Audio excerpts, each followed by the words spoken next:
Le compte à rebours a commencé. Au chargement, France, à ses côtés, Martin. À l'arrière, 190 blouses, 95 mètres linéaires d'élastique, 342 mètres de tissu et quelques heures de piquage à venir. Première étape chez Aurélie.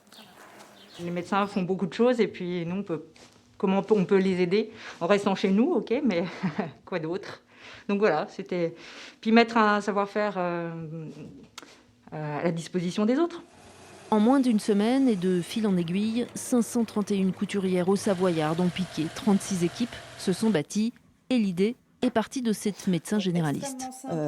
C'est un peu le système D, ce qui nous a permis de voir que la population était extrêmement solidaire et réactive.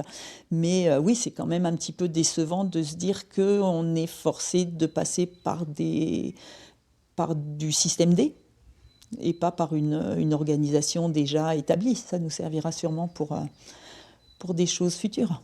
Prochain arrêt Châtillon. Claire est l'une des nombreuses chefs d'équipe qui centralisent tissus et blouses. Dans 4 jours, ce collectif nommé des blouses pour l'hôpital livrera plus de 400 pièces. Une véritable entreprise.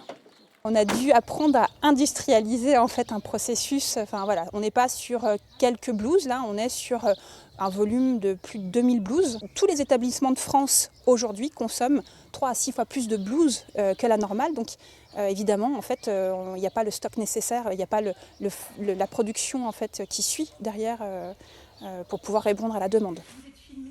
Et pendant ce temps, elles n'arrêtent pas. Si elles avaient su, Gwenolé et Viviane, les premières couturières, qu'elles allaient être tant suivies, 1614 blouses sont en cours de confection.